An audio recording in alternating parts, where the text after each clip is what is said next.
मन का लक्ष्य पहली बार जिन लड़कों को पढ़ाया था उन सभी ने 400+ मार्क्स लाकर दिखाया था।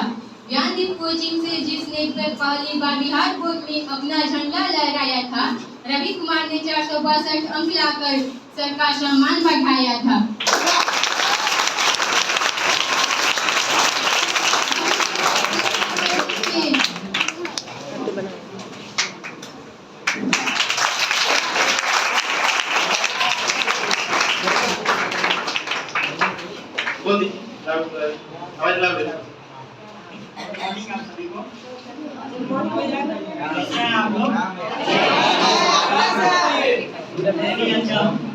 तो आप लोगों को पता होगा मेरे बारे में, मेरा नाम रवि रंजन कुमार है।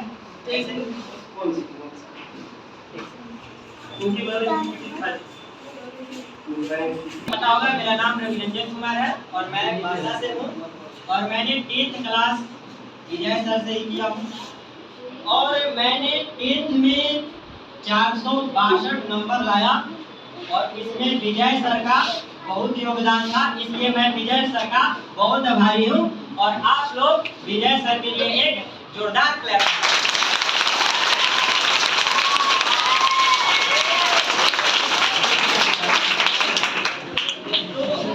सबसे पहले मैं आप लोगों से, इसमें 10th 9th 8th सब है, तो सबसे पहले आप लोगों से मैं एक सवाल, छोटा सा सवाल करूंगा, बताइएगा इसमें से कितने स्टूडेंटों का सपना है कि मुझे बिहार टॉप करना है या डिस्ट्रिक्ट टॉप करना है? हैंड अप करिए। झिझक उठाइए।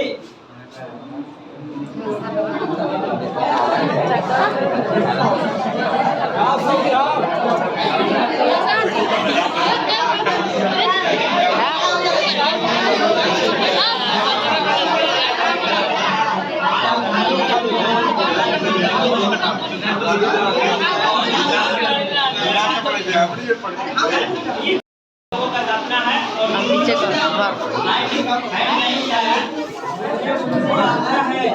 आप लोग डरिए मत और मेहनत कीजिए और प्रेरणा लेने वाले नहीं, प्रेरणा देने वाले जिम्मेदार बनिए और कोशिश कीजिए कि यहाँ पर आकर अपना, जैसे मैं आप लोगों को समझा रहा हूँ, तो अगली बार अपने जूनियर जो है उन लोगों को आप लोगों को भी समझाने का मौका मिले। तो देखिए मैं कुछ अपना जो पिछले 10th क्लास में जब पढ़ रहा था, जो मेरे पास एक्सपीरियंस रहा है, तो उसको मैं शेयर करना चाहता हूँ। वैसे जब मैं 10th क्लास में जब पढ़ा और अच्छा मार्क्स लाया तो बहुत सारे स्टूडेंट सवाल पूछते थे कि भैया कैसे पढ़ें, कैसे रिवीजिंग करें, क्या पढ़ें, भूल जाते हैं, लिख नहीं पाते हैं, तो ये बहुत सारे स्टूडेंटों के डाउट रहते हैं, तो उसको मैं पहले क्लियर कर देना चाहता हूँ। ठीक, तो ध्यान से सुनिएगा।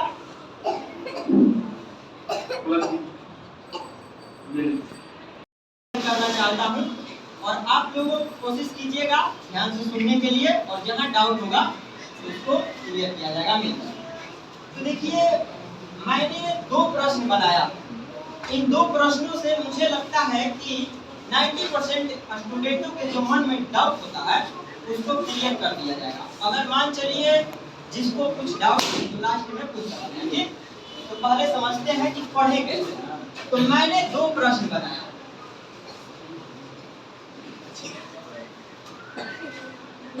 इसके लिए तो कोई भी टॉपिक पढ़िए, चाहे आप फिजिक्स पढ़िए, केमिस्ट्री पढ़िए, कोई भी टॉपिक पढ़िए, तो 2 प्रश्न यहाँ पर उठता है, क्या पढ़ें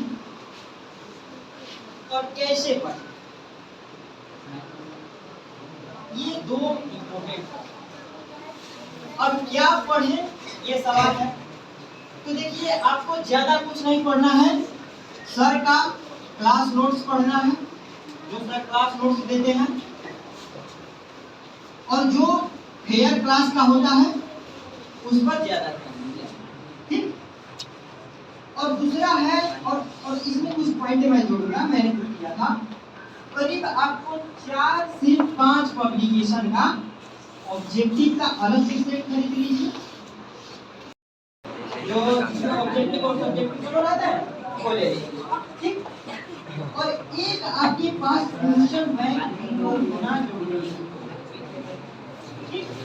क्वेश्चन बैंक होना बिल्कुल जरूरी है। ये आपके पास मटेरियल होना ही चाहिए टेबल पर। अब कैसे पढ़े इसका मतलब होता है रणनीति हमारी क्या। ठीक देखिए इसके लिए मेरी रणनीति रही है, पहले तो मैं बताऊंगा आपको क्या। पहले तो आपको पढ़ने के लिए कम से कम 6 से 7 घंटा रेगुलर पढ़ना पड़ेगा। अगर आप चाहते हैं कि बिहार में मुझे टॉप करना है, बिहार कौन पता चलेगा कि कैसे क्वेश्चन आता है, कैसे बनता है, तो इसके टेस्ट बहुत जरूरी है। टेस्ट छोड़िए मत। और देखिए एक बात, यहाँ मैंने रिवीजन के बाद बताई। देखिए होता क्या है, एक ही चीज को बार बार रिवीजन करने से क्या होता है ना, बोरिंग जैसा फील होने लगता है, बोरिंग जैसा फील होने लगेगा। तो देखिए यहाँ पर आपको वहाँ बोरिंग फील नहीं होना। मैं भी चाहता तो यहाँ बच सकता था यहाँ पर, क्यों बार बार हम रिवीजन करेंगे।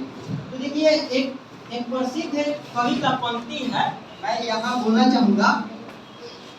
मैं चाहता तो बच सकता था, पर कैसे बच सकता था, जो बचेगा वो कैसे रचेगा। तो आपको